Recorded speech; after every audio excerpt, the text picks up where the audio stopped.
Ms. Sillo. Thank you, Chair. Good afternoon, Minister. Good afternoon It's the morning. to the Commission and Commissioners. I don't like the idea of having to look at the time before I greet somebody. In my language, it doesn't happen. Good morning, I'm sorry. Yes, Ms. Sillo. Thank you, Chair. For purposes of the record, just to state, we continue with the testimony of Minister Senzo Mchunu, which started on Tuesday afternoon, the 2nd of December. And because of our programming challenges, Mr. Mchunu was gracious enough to permit us to continue with the witness who was under subpoena for Wednesday, yesterday, and he is back today to complete his testimony. Chair, once again, for the record, when we started with the testimony of Mr. Mchunu, Ms. Lee Sigal Mngube was leading her, working with me. There's a slight change in the team today, and it's still myself, but this time I'm with Ms. Tabampuwe, Advocate Tabampuwe. But that should not impact anything at all. It will have no impact on the process. Chair, with your leave, there is something I would like to address. If anything, to correct the public perception that appears to have taken root out there. On Tuesday, when Minister Mchunu presented himself before the commission, he was wearing a hearing aid. And unfortunately, the public has interpreted that in different ways, most of the ways exceptionally incorrect. I would like to place on record that Mr. Mchunu brought to our attention that, as with anyone, he has hearing challenges sometimes. And in order to facilitate engagement between himself and us on the one hand and the commissioners on the other, the commission provided him with a hearing aid that is connected to the commission system to enable audibility or to improve audibility. So that hearing aid that the public may see is not one brought by Minister Mchunu. It has not been provided to him by his legal team or anyone, and it is for no other purpose except to facilitate better hearing by him. So I thought it is necessary to put that on record and clear any misconceptions that may be there out publicly. Thank you. Thank you, Ms. Thank you. I was about to ask where it is today. I see Mr. Michaels taking it across.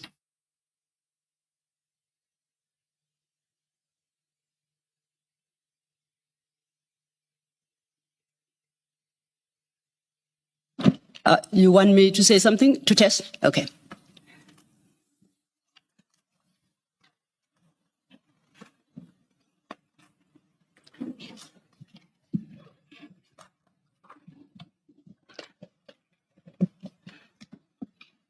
Are you comfortable? Are we ready to proceed, Minister Mchunu? Very comfortable. Thank you very much. Thank you. Mr. Mchunu, as the situation was on Tuesday, you should have before you a file containing your statement that you had begun to testify on Tuesday afternoon. And then you have a series of files that are marked, 4 of which were tendered on your behalf together with your statement, and that contains your annexures. And there are 3 other files, and these are marked exhibits. And those are the documents that are being tendered by the commission or by the evidence leaders. As it is practice, as and when we need to refer you to any particular document during the course of your testimony, we will do our best to be as precise as we can and direct you to the correct file and the correct page. So for the moment, you don't have to worry about the fact that you are surrounded by 8 files. We'll find a way to manipulate our way through it, through all that morass. Turning then to your statement, when you left the commission on Tuesday, you had gone as far as page 21. And as per agreement, on Tuesday, you'll be given an opportunity to put across your version, but once again, as regards strictly the issues of the PKTT, and as stated on record, there shall be no engagement with you during that time until you have completed your version. And when I say engagement, it basically is to limit myself. I will not speak on behalf of the commissioners. The commissioners may, as it happened on Tuesday, ask clarification questions as and when it becomes necessary. Considering the time, and on my estimation, you should comfortably conclude that process in the next 1 hour, 30 minutes or so. And I just wanted to check with you whether that is comfortable. I'm not rushing you through the process, am I? I hope you're not. Okay. I trust we shall, and we'll attempt to do so. With those few words, then I'd invite you to address the next topic of your statement, starting at page 22. Thank you very sorry. Oh, sorry. Please go ahead. Thank you very much, commissioners. Just before I proceed to page 22, I just want to go back a little bit to the comments that were made by Commissioner Khumalo, but very briefly, and the comments that were made by Commissioner Baloyi. Just to say that when Commissioner Khumalo asked me to cast my eye on paragraph 8.10 of the Marai Committee report, I did so. And my reading of the paragraph, that 8.10 says, task teams, I quote directly, should be subjected to an impact analysis by organizational development and strategic management in the province to ensure the feasibility of existing teams. This was now 2024. They were worried about the state of the teams or some teams in some provinces, and then putting a mechanism for that. So my reading is that it is with reference to the provincial teams, the specialized task teams, and it is common cause that the National Political Killings Task Team is a national task team, and therefore doesn't apply to it. Commissioner Baloyi spoke about the existence of murder and robbery at the time or up to the end of the year 2024, when I wrote the directives in relation to the structure, the new structure that had been developed after we came, to say whether that murder and robbery was in existence or it was still to exist in terms of the new structure. And I do want to confirm that beyond any doubt, even as we negotiated the new structure or discussed the new structure during our orientation and up to the end of the year, the murder and robbery was in full existence, depending on a province here and there, but it was in full existence. And I point us to that as evidence. Even on the 12th of July, during the orientation, the presentation that was made clearly indicated that it does exist. Murder and robbery was already in existence, apart from all other evidential documentation that I've given to you. And of course, even at that meeting, there were comments like the letter was issued at the time when there were discussions in relation to the establishment of murder and robbery. And in the past, there was a unit called Brixton Murder and Robbery Unit, which was dealing with the issues of murder and robbery, and it was doing very well. These were part of the discussions that ensued as we were holding our discussions. But this is an extract from the evidence given by Deputy Minister Matali at the ad hoc committee. It is on paragraph 58. But I do also have this document at my disposal, which is a 2020 structure at the beginning of the previous administration. I don't know whether commissioners have. It clearly, like the one that I was putting, it clearly indicates that the structure, the murder and robbery that we're talking about, did exist in column 3 in this document as a section, as I was explaining, or murder and robbery, and then there are other sections below that. So these are part of the material evidence that show that there was indeed meant to be murder and robbery, and the department was making efforts throughout at officials level to build murder and robbery. That is why even in 2019, as in fact 2018, as just 2 months or 3 months after the establishment of the NPKTT in September, they then commissioned a study, because there was this intention all the time to ensure that you build murder and robbery.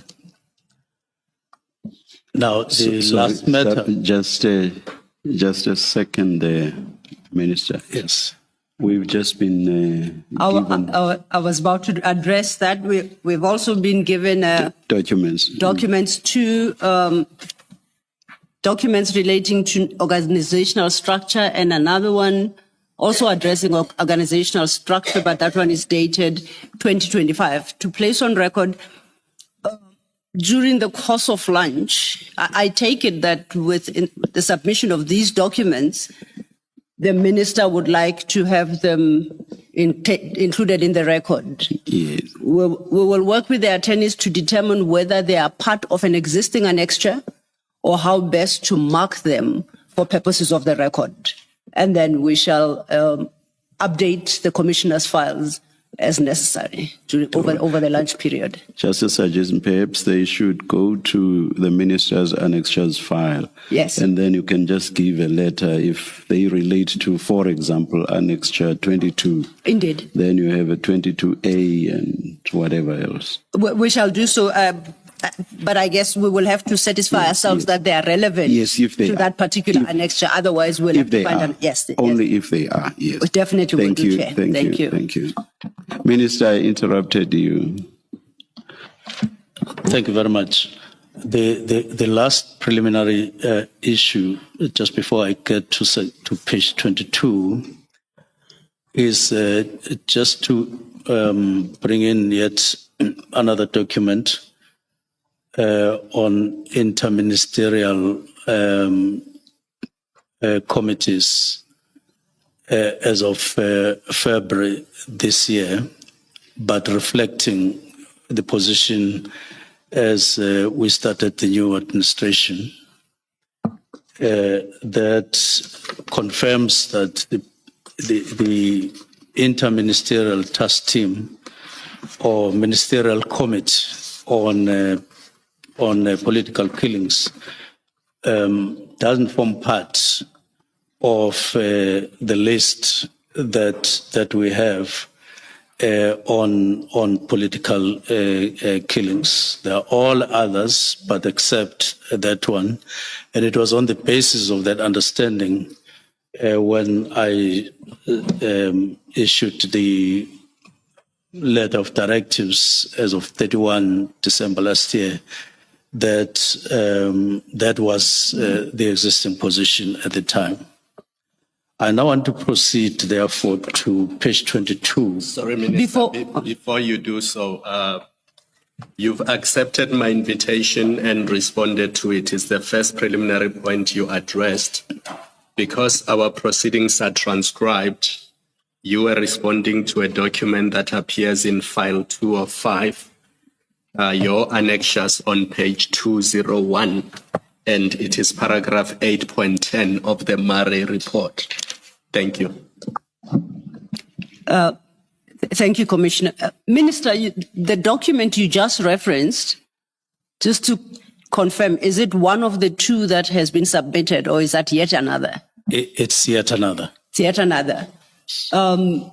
We trust that will be provided with copies thereof, and we shall treat it in the same fashion as we do these two. Thank you.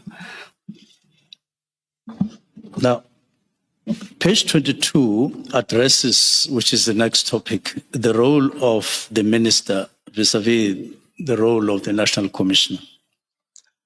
In discharging my ministerial responsibilities as police minister, I have at all times understood the constitutional and strategic framework governing policing, including my authority to determine national policy and to issue directives to the National Commissioner within the framework. And in this regard, I've also made my own personal efforts to intensify my understanding of the environment as appointed to police department. And I want to point out right at the beginning that we dispel the notion that the Minister of Police has no operational, although I put it inside italics, has no operational role whatsoever insofar as police are concerned. It will be remembered, it is solely for that reason that I make that statement.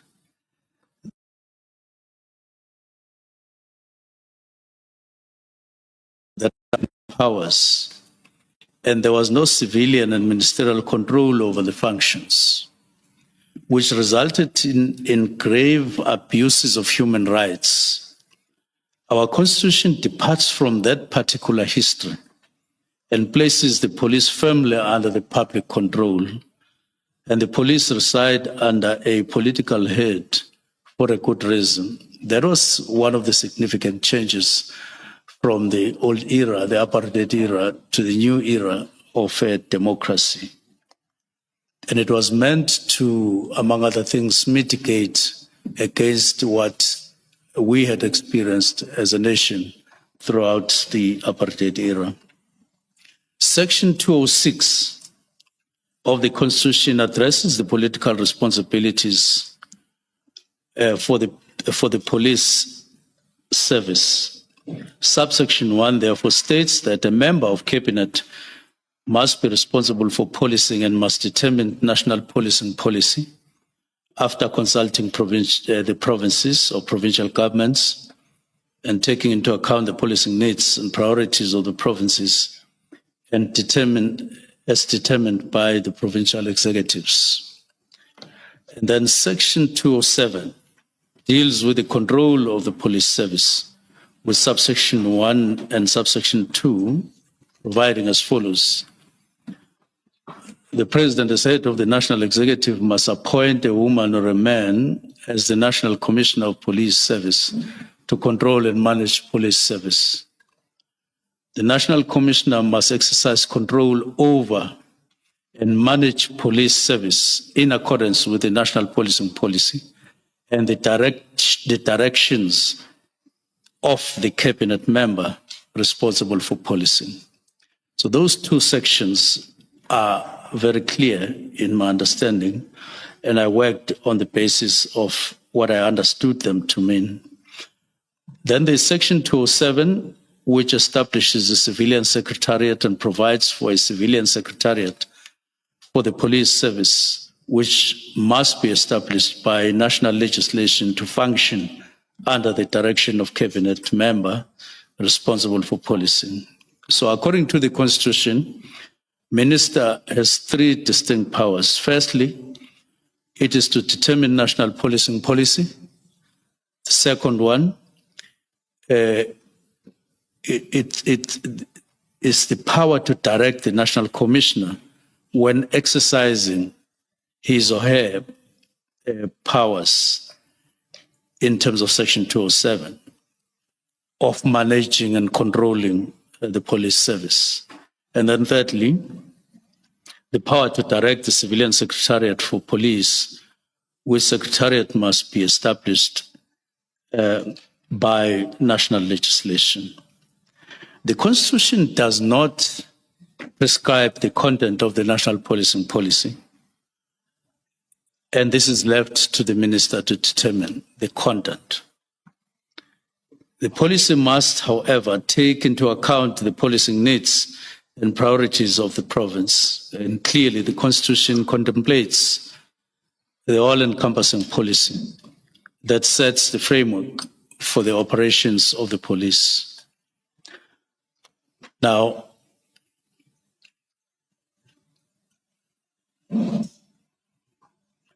I just want to indicate that we developed the policing policy in the course of last year, completed it, signed it off, so it is in place.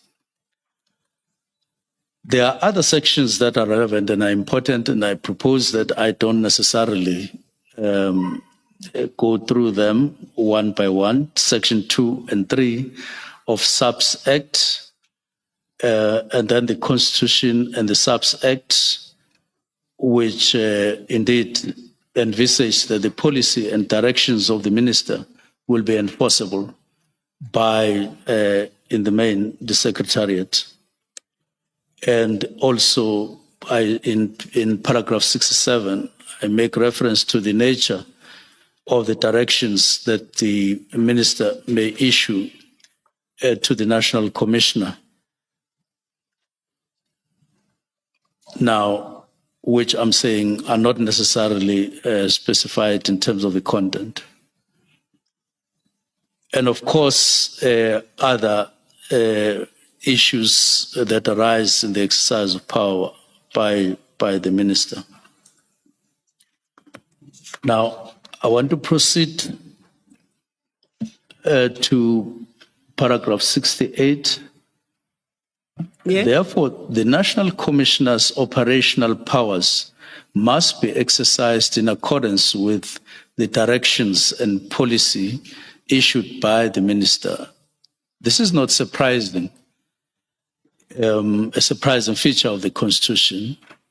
And at the heart of Chapter 11 of the Constitution is the need to place the police service under the public control by imposing political oversight, as it has happened over time during the advent of our democracy. This is apparent from various provisions dealing with the police and providing extensive powers to the minister responsible for policing, like Section 206. 1, Section 206(3)(e), 206(8), 207(2), and 207(3), and 208, all those subsections.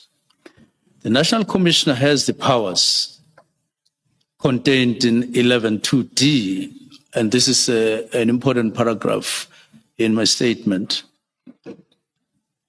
He has sections. He has powers contained in Section 11(2)(d) of the SAPS Act to organize and reorganize the service into various components or units or even groups.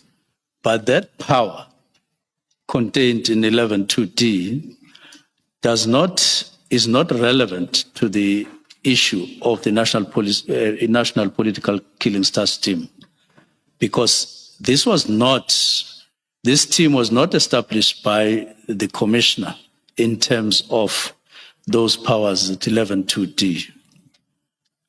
I have indicated above that this was solely established through the intervention of the president and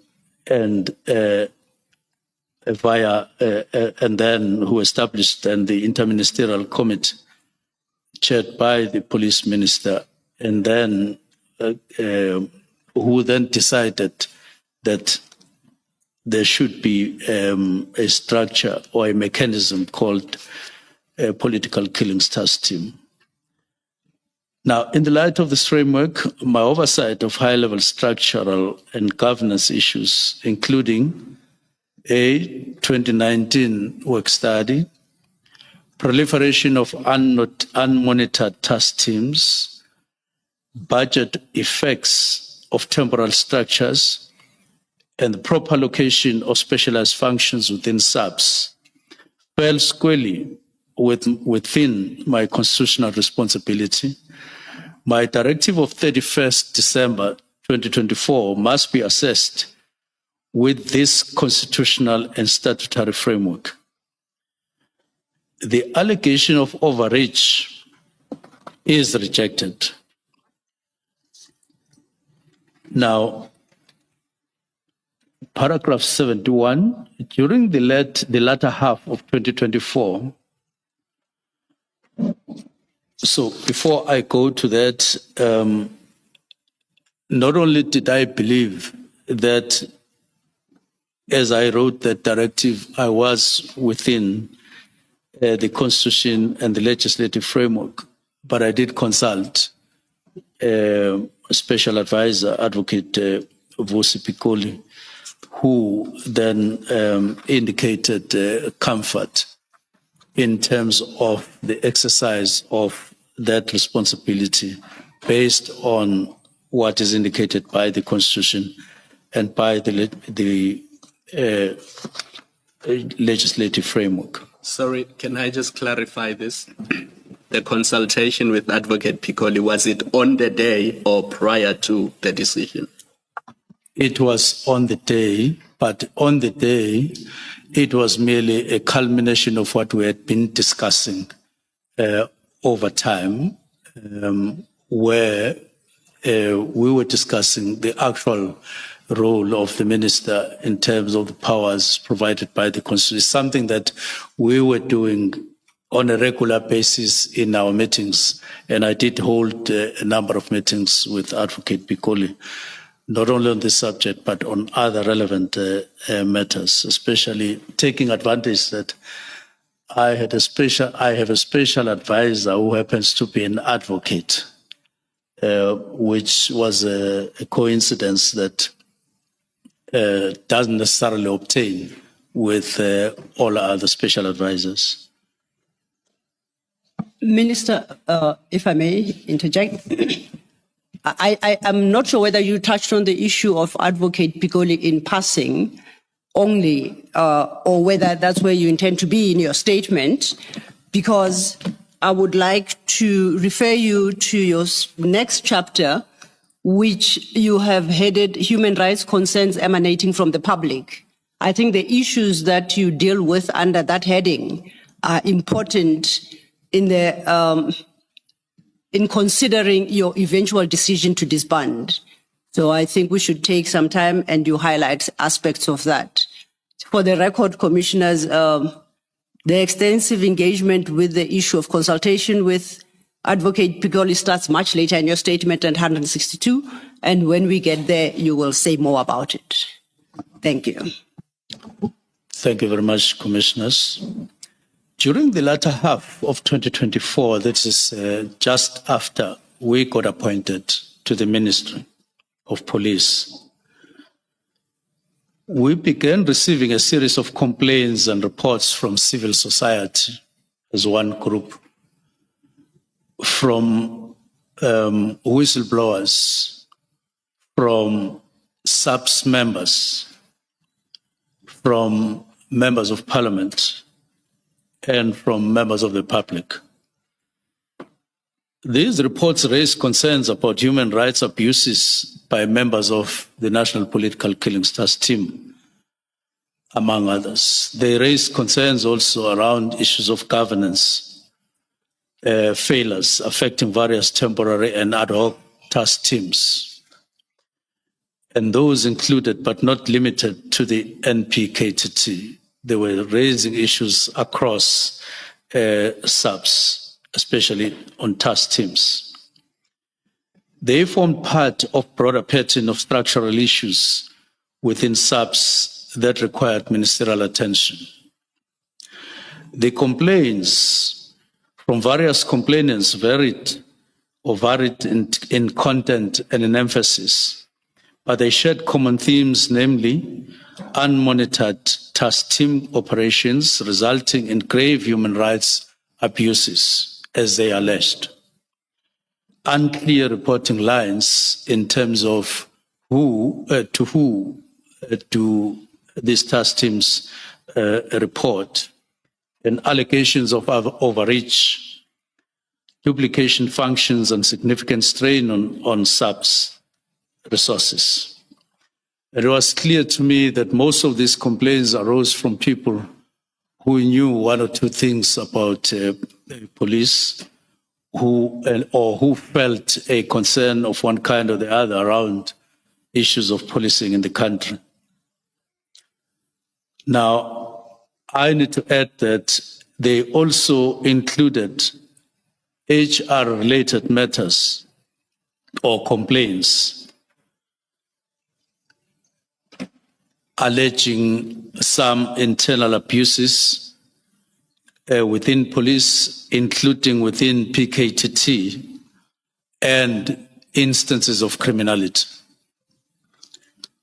Now, for the benefit of the Commission, I provided a list of some of the people, and I indicate, for instance, on 731 that one of the people who lodged a complaint was Lieutenant General Samson Shitlabana, whose complaints arose from his transfer from SAPS to the National Assembly. And there were some HR issues that arose there, and the issue was settled. We entertained it. I allocated Deputy Minister Matale to deal with the matter, and it dealt with it, and it got settled. And the National Commissioner was involved in the discussions throughout. And then there was General Tio, to whom I allocated Deputy Minister Bushielo, and the matter got finalized.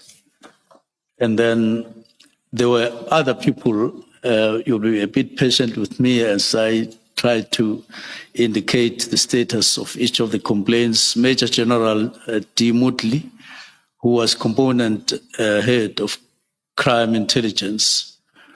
Now, he made several calls. Ultimately, I met him, just myself, and he then outlined his complaints.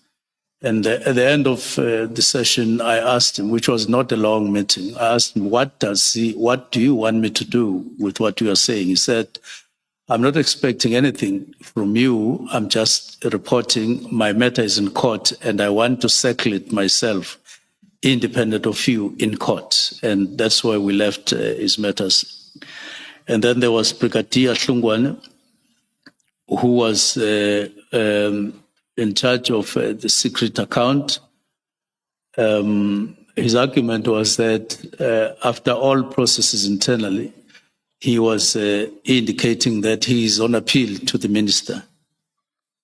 And then there was also General Khan, and I must say that that matter is still pending. And then there was an issue of General Khan, whose matter I got through a National Commissioner and head of crime intelligence.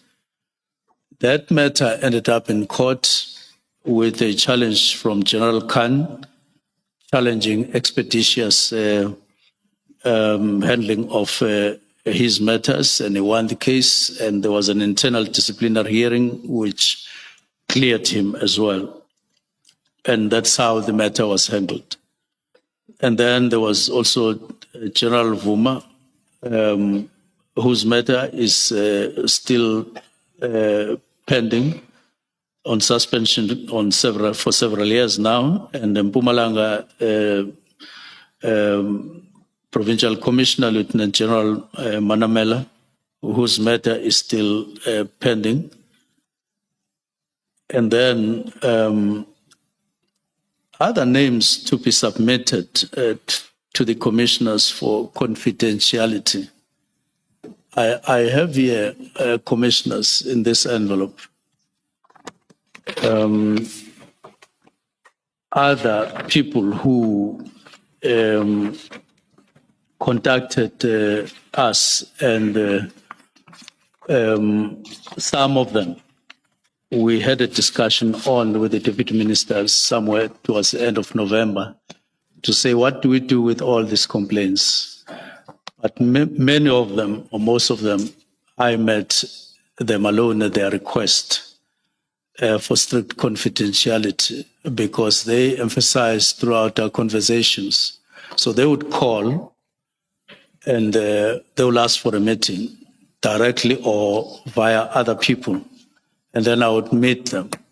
And they would emphasize that the matters that they are relating to me are highly confidential and highly sensitive. And then they would relate them to me. I did that throughout the course to the end of the year. And I put them in the envelope, and I would want to, I intended handing them over personally to the commissioners, but I trust that you are trusted by the commission, and I'll be looking at you as you do so, because I don't want the names to be exposed by any accident. I am making a personal appeal to the commission to afford them an opportunity to meet them. There are 8 of them, and it won't take 8 days. It will take less than 8 days to hear them out. And it's important from where I sit to receive or to afford them the opportunity to do so. So that is part one of the complaints that we received. Then there were also complaints. Minister, my apologies if I may interject.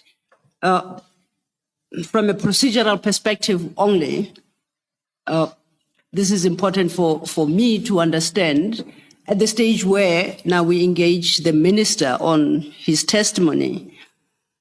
Not having had sight of what's contained in the envelope, because it's strictly for the chair's eyes at the moment. I would like to know whether the minister is tendering the contents of that envelope in support of this particular heading, because if he is, then I would not have had opportunity to consider its contents, or whether he is just submitting those names for the commissioners to consider how to treat the persons whose names are contained in the envelope, and that whatever it is they say is unnecessary for purposes of our engagement as far as this chapter is concerned. Not having seen them, I don't want to stray way beyond the minister's statement as it currently stands. So I would like some guidance on how to treat that, the information that is in the envelope. And Minister, I'm not suggesting that I have sight of the contents. I just want to know how I deal with the contents of that envelope. Thank you.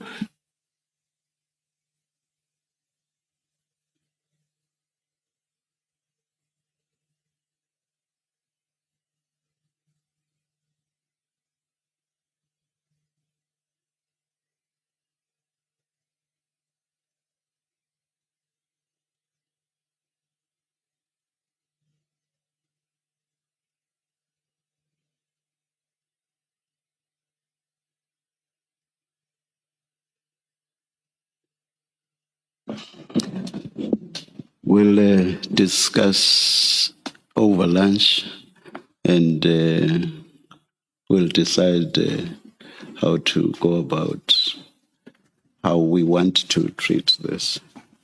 Thank you, Chair. Duly guided. Thank you. Just one more additional information. I did provide their numbers because I ended up just recording, because sometimes they would phone you in the car and I would take the name and surname and then number. But quite a number of them, if not all of them, would have made submissions to or an application to the Commission to appear. So there may be correspondence with the Commission already from them. Thank you very much. Thank you, Minister. Noted. The next person who also lodged complaints formally by writing emails to us was Meriti Haas, who is an academic and a long-standing observer of policing oversight in KwaZulu-Natal and elsewhere. And she did send correspondence to me and to Parliament Portfolio Committee on policing from time to time, complaining about various issues. Among the issues that she raised was systemic governance weaknesses experienced or observed by her in policing, including task team operating in parallel, and sometimes outside SAP's formal command, oversight and budget structures. Her concerns outlined the issues later identified independently in the Marai report and SAP's internal governance discussions. Some of these complaints were quite serious when you read them. And at some point, I did have a discussion with National Commissioner around these matters. I'm just indicating that she was one of the people who made submissions. And then there was another person called Patricia Morgan Mashale, who also sent a number of complaints on an ongoing basis, I think from July, shortly after we got appointed, sending a lot of material to us on a regular basis. And at some point, I requested assistance to understand exactly her standing and what her role is, and so on. But even after IGI, that is Inspector General of Intelligence, had indicated some aspects around her, I continued to receive and I continued to read, but I never actually sat down to deal with the matters that she was raising. I never sat down with her, nor did I have any discussion with her on telephone. I just received and looked and read what she was saying. And then the third and the last issue of these complaints arises from a Forte case that is alleged to be in violation of human rights. This was reported in media before I arrived, as I perused matters from attorneys from Bradley, Conradi, Halton, Chiclaw firm. And some of these articles were carried by Daily Maverick. And we set out and indicate what they were all about. And I proposed that I don't go through everything there. But those matters are clearly identified. It is now public knowledge, I'm now on page 35, that Ms. Becker has since requested to give evidence before the Madlanga Commission about what she alleges as abuse and violation of her rights perpetuated by members of the NPKTT during her arrest. In her statement before the Commission, Ms. Berger has detailed the extent of the abuse as she alleges she endured during her arrest, and Ms. Berger explains the abuse she experienced in Part B of her statement, paragraph 31 to 79, which I attached as SM16. So it bears mention that some of these complaints referred to in this statement were also discussed with the National Commissioner, as I indicated. Now, the challenge posed by these examples is this. The National Political Killings Task Team has for some time been credibly accused of systematic human rights violations. And I must indicate that it's quite concerning to hear stories here and there of members of PKTT or National Political Killings Task Team wearing balaclavas when they do some of the operations that you wouldn't expect them to do so, even though I'm not specific on the matters, but I'm merely indicating what complainants have raised in their complaints, the ones that are listed there. A culture that is not in consonant, in my view, with a democracy and what is expected of police, and it's quite concerning. Hence, my inclusion of this matter here. So my view is, and still is, it is possible for police, whether in units, whether in teams, to perform their duties successfully without having to violate any human rights. We are a country that has made a choice that we recognize human rights, that is, rights of individuals in the country that must be observed as we police South Africa all the time. But I'm not suggesting that police shouldn't have freedom to or liberty to exercise their powers within the Constitution and within acceptable practices in relation to use of force whenever that is necessary. Now, I go further to say that I do have an understanding that there are arguments out there that it's preferable to keep the National Political Killings Task Team because of its unique focus and ability to combat organized crime. And I want to state it that that's a wrong argument, because the National Political Killings Task Team was not designed to combat organized crime in general, but they were established and designed to focus on political killings, which, in other words, killings which are politically related.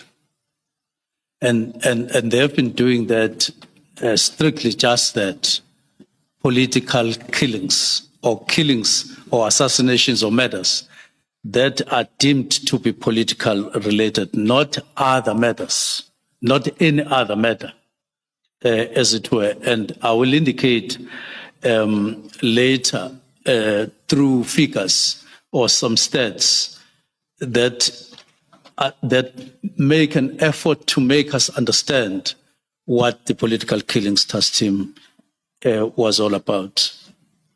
But I don't think that it is fair to devote substantial resources to one category of killings in the country, which is politically related killings and not any other killing.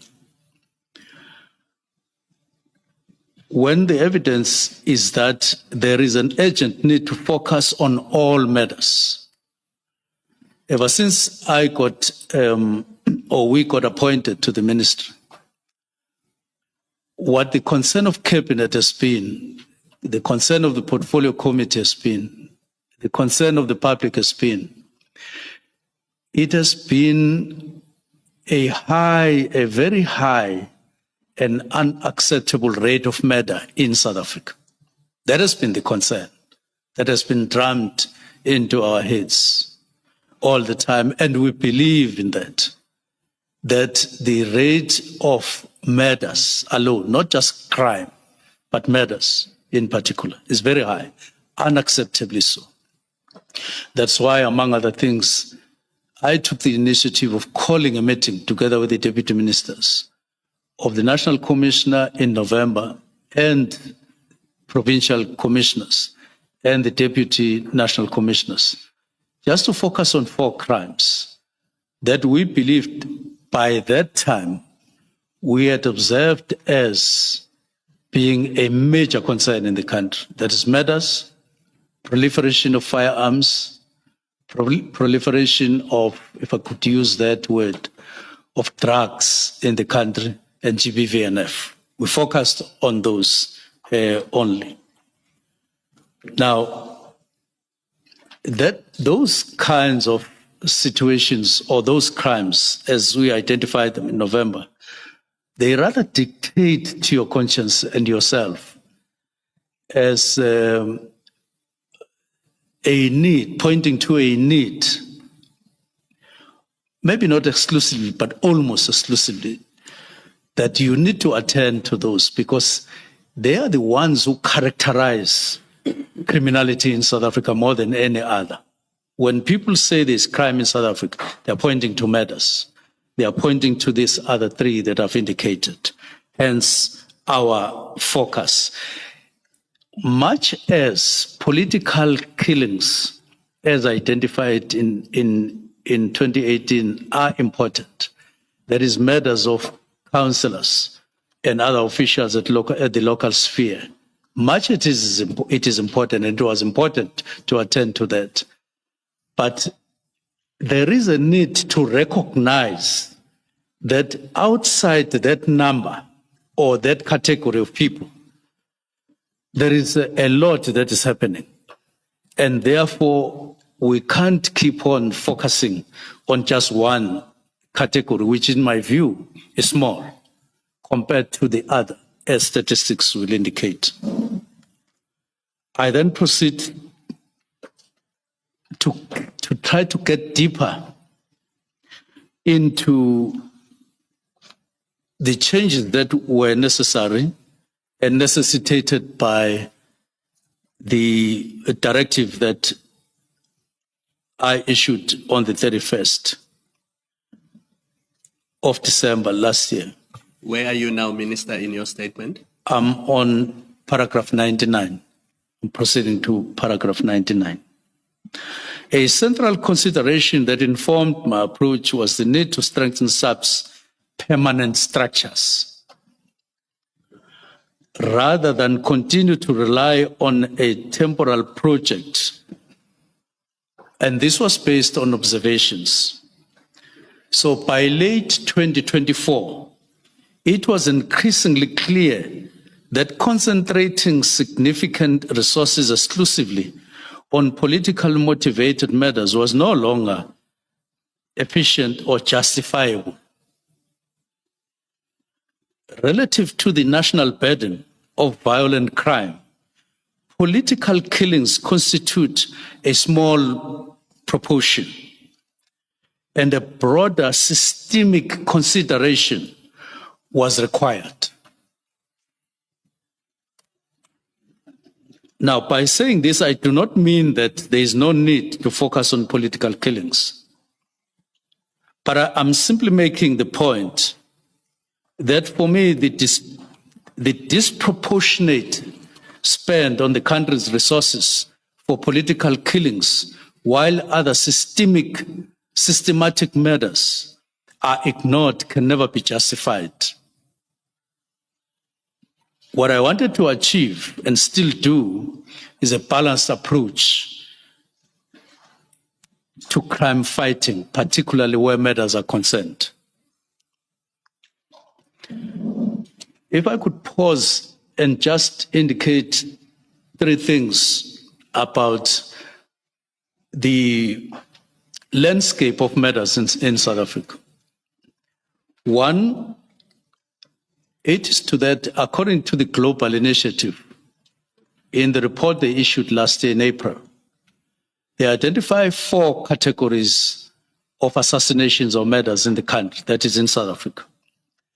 One, it is organized crime that takes the largest portion of lives in the country. And they estimate it to 35% of murders in the country. This is followed by assassinations or murders within the taxi or around the taxi industry, which is estimated around 34%, which is a percent lower than the organized crime. And then this is followed by the 3rd category, which is political killings, estimated at 24%.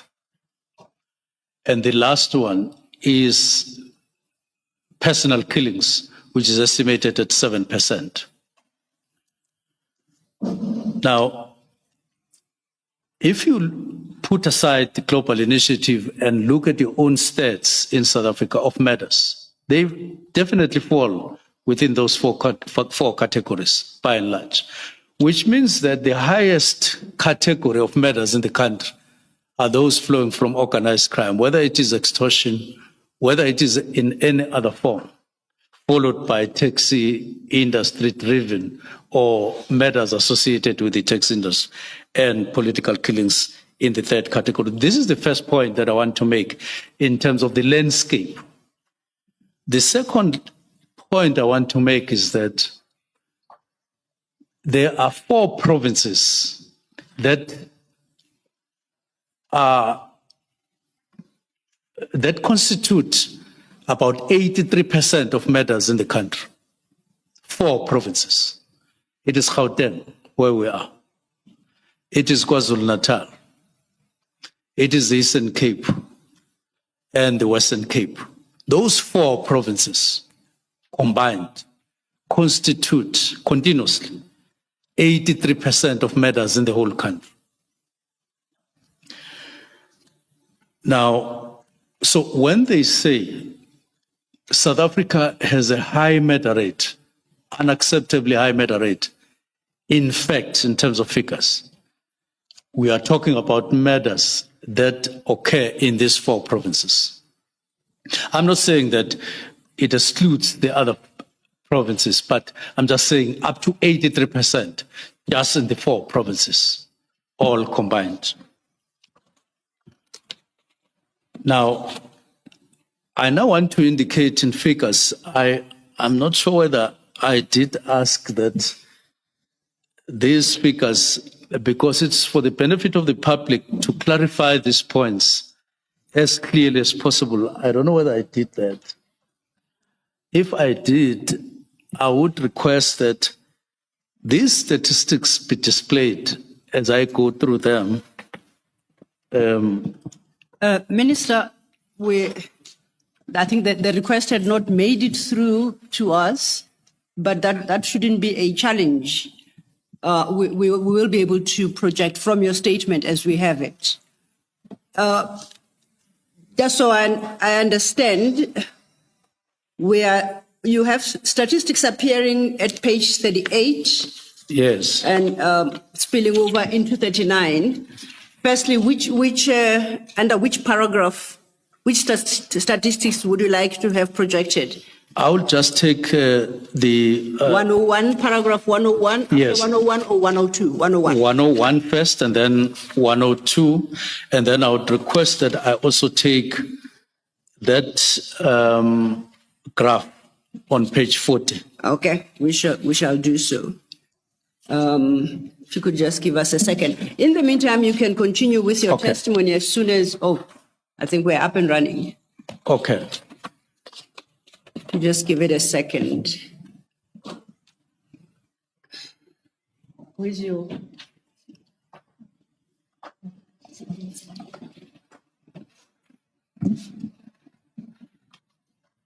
Well, not so soon, it turns out. Okay, thank you. But I believe you may continue as soon as it comes up, then you will turn your attention to the table. Okay. Thank you. So at the end of the statistics that we will indicate, which will also take us to some of the figures that we have on PKTT figures, well, as we will be comparing the summary of that comes out of these figures and the graph. It tells you that between the years 2016-17 and 2024-25, SAPS recorded an average of 23,043 murders per year national. 23,000 and 43,000. No, 23,043 national. And then you go to KZN alone, the average there annually is 5,314. Now, this against the backdrop of the National Political Killings Task Team murders with an average of 18 political murders per year over years 2015 up to 2024. We were just indicating averages to make my earlier point after the statistics. I may as well, because stats are now here, to indicate what I wanted to indicate. So in one, you will see that from 2011 to 2015, we deliberately went back there to show that in those 4 years, political murders were 11. This was before the establishment of PKTT. And then there are other categories like politically related cases and political related cases and so on, the total. But I want to jump to 2018 in the interest of time, the year of establishing, or the year in which PKTT was established. There were 14 murders. And then 2019, 15 murders, 2020, 15 murders, 17, 27, 11, and by 2024, you were talking about 7 murders because the graph went down in 2023 of politically motivated murders down to 11 and then to 7. Now, 102. Now, 102 indicates just in KZN, flowing from those figures above, to indicate that in those years, political, I mean, not political matters, murders in KZN. You are talking about between 2011 and 2012. 2011, 2012, and then 2015 to 2016, you are talking about 18,396. Now, you compare, as I say, with the figure above, which indicates which is politically motivated matters, 11 and 18,000 in other words. Now, I'm not even taking those of the country, which is 85,000 at that time. But let's go to 2018, because that 18,000 is a combination of years, but I'm now taking 1 year. 2018, in KZN, there were 4,382 murders. Just to continue referring to the stats. In that year, in 2018, you had 14 that were political, that were identified as political. Just 14. But these are lives, of course, and I shouldn't even add just. It's 14 lives that were. But outside politically motivated, you had 4,014, 2018. Now 2019-20, it's 4,859. And there were 15 matters in 2019. 2020, there were again 15 matters, political in terms of politically motivated. But in the same year, in KZN, you had 4,859. Now, 2020 to 2021, 4,825. 2021, so the whole figure goes like that. But this side, by then, the combined figure is 27,494. Now, let's go to the graph, which is on page 40. Now, that is the graph that indicates matters over time in the country. So the top line is matters in the country as a whole. The next line, matters in KZN over time. And the red line is politically motivated matters. So just the same as I've been saying, 2016-17 is 32 against 40,000 and 4,018 against that 19,000. And then you go 20 in 2017-18 against 4,382. And then 14 against 4,395. And then in 2019-20, 15,000 against 4,000. 2020-21, 15,000 against 4,825. And then 2021-2022, 17 against 6,000, which was even rising.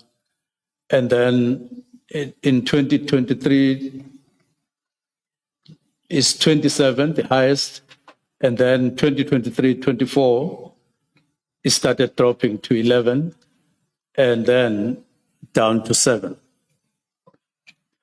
Now, we then say there, in summary, the figures demonstrate that politically related matters constitute a very small proportion of the national matter burden and even the provincial matter rate in KZN where PKTT or NPKTT operates. Now, this supported my view that focusing significant resources exclusively on political killings through ad hoc temporal task teams was no longer sustainable. And that the expertise developed within the National Political Killings Task Team should be mainstreamed into permanent murder and robbery unit, which has political killings in its approval mandate as indicated on Tuesday, backed by our structure. Now, by way of further illustration, it is to be noted that SAPS releases quarterly crime stats, but for the murders in particular, there's no breakdown on or categorization of the motives of the murder. Indeed, I would argue that motive is of secondary significance. What is important to note, and in terms of our mandate, is to reduce murders, is to deal with murders, whether of business people or from the religious community or from whatever category, that is secondary. What is primary? What you get paid for, where you earn your title as minister, and in my case, as an individual, as minister, is our performance in relation to the face of criminality in South Africa, the face of crime in South Africa, which is the murder rate, not murder rate of a certain category of people in the country, but murder rate. And people in South Africa would say, we are making an impact, we are working, not when we reduce just one category, but across. And this is in line with the Constitution of the Republic, because it doesn't distinguish which category, whose murder is important than which one. Now against this, which we had to really ask the question internally in our consciences,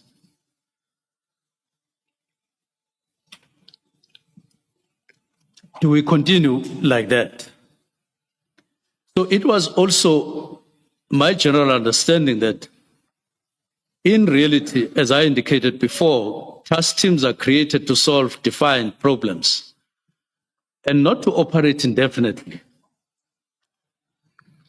And I've repeatedly indicated this matter. Now, ultimately, I was of the view that NPKTT's work should be wound down or wind up, and members should then be absorbed into one of the permanent structures.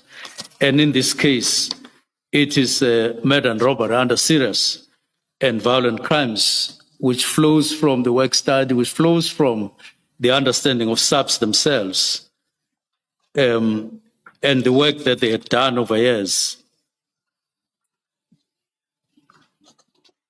and so on. Now, when I then indicated in the directive that NPKTT is no longer serving the main concern, in other words, no longer addressing the main concern, and I put it as no longer required, it was based on the disjuncture that I was feeling internally, that in reality there is a disjuncture, and it's backed by figures. If you don't interrupt what is happening, you are actually saying this disjuncture must continue when you have power to exercise in the form of a directive to highlight the importance and the urgency to deal with this particular matter, hence the directive. So it was not out of not recognizing the work done by the PKTT, despite the fact that, as I have indicated, it's a small category of people in reality. But we do recognize the work that they did as individuals and as a team. But time to mainstream, as indicated by the structures of SAPs over time, had come. And we had to take a stand to say, let's now change in line with what is actually happening in the country in terms of murder and robbery. So it was in that context that I indicated no longer required. It was based on stats, not meaning to say individual members within PKTT would then be made to retire. It was time to mainstream them and go to murder and robbery and even use some of the experience acquired there to mainstream, especially in the 4 provinces, as I've indicated. And I still believe very strongly that we should persuade one another in the country that we mainstream, because reality is pointing elsewhere. Much as we can sense, what is this? It is to sentimentalize and or sensationalize. Sensationalized. The chair is very helpful, and I'm indebted to you, Chair. We should work beyond the emotions on this matter. Try to persuade us beyond emotions, and sensationalizing the matter. Go beyond that. Now, as I said there, I said to myself, do I play into those emotions, or I face reality?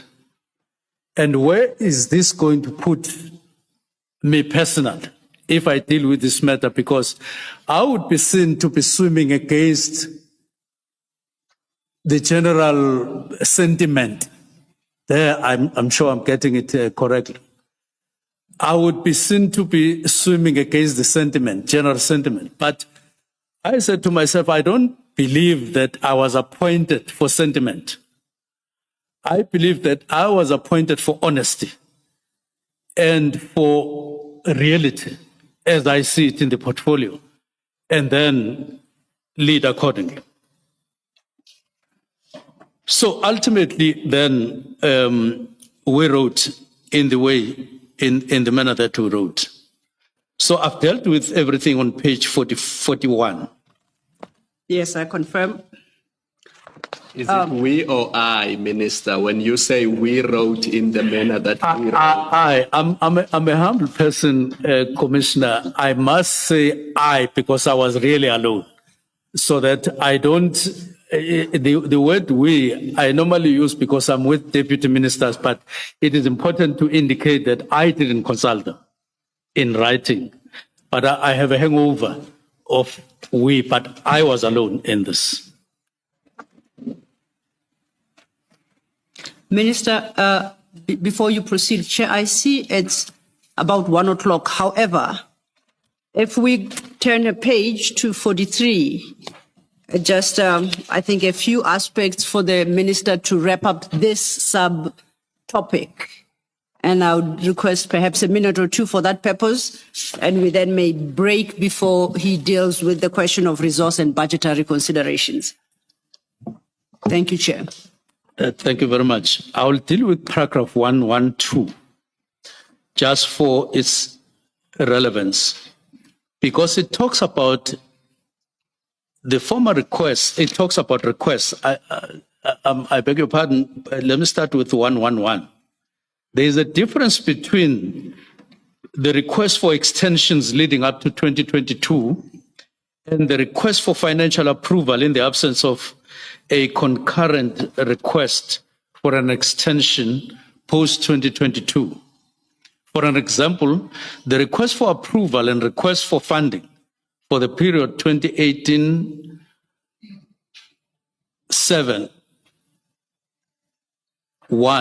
to 2020 December 31, and the period 2019 September to 2020 March 31. And there is a vast difference between the two, between these requests.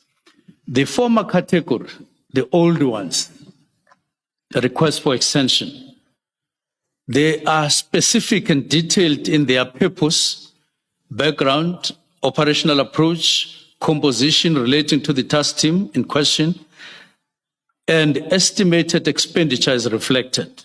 On the other hand, the latter, that is beyond 2022,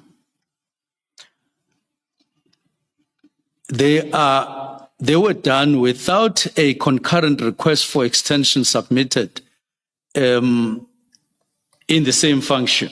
They were simply requests for financial authority.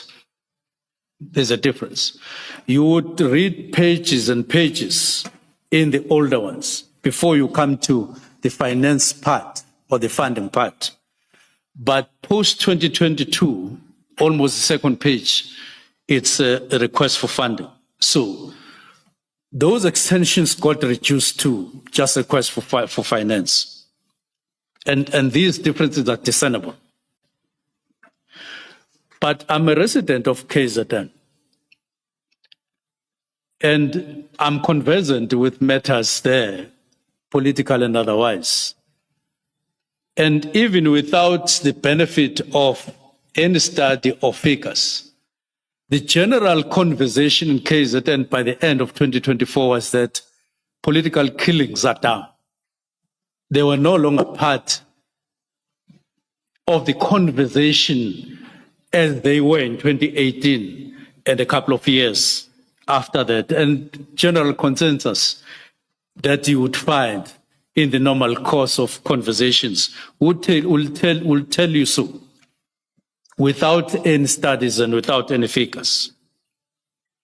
So 113 says mere approvals for funding are to be distinguished from formal extensions of the National Political Killings Task Team, and there is, to date, no work study contemplating that the National Political Killings Task Team should be transformed into a permanent structure intended to operate indefinitely.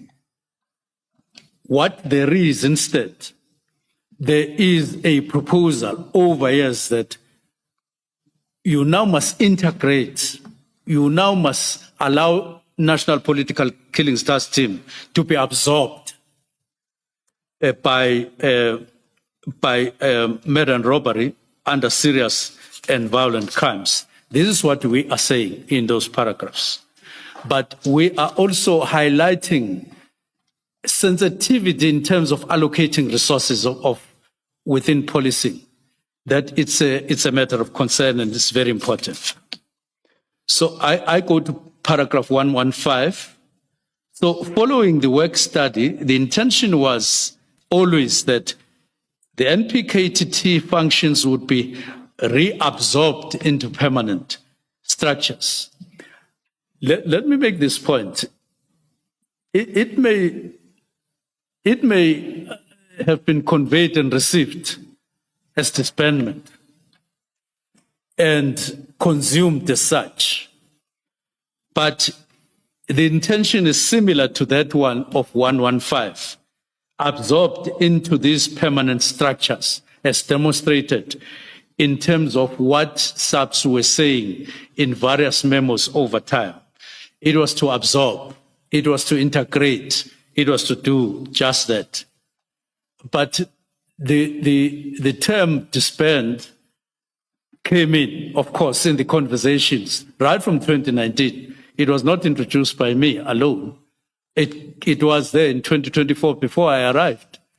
And as such, it got to be part of the conversation. Now, so that's why I'm saying then in those paragraphs preceding where I am, we're getting to the belly or this real substance that went into the processing of the letter of disbandment. But I proceed to the resources and budgetary considerations, and I'm not going to be detailed there because it's there.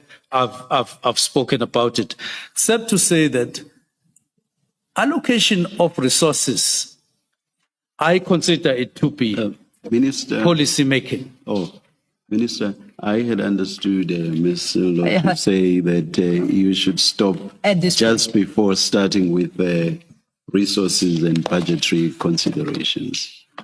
Let us... yes. Before we do so, Commissioner Kumalo's mic went on. I thought he's got a question for the minister. Oh, all right. Otherwise, happy to. Thank you, Chair. Let us adjourn and resume at 2 p.m. Thank you.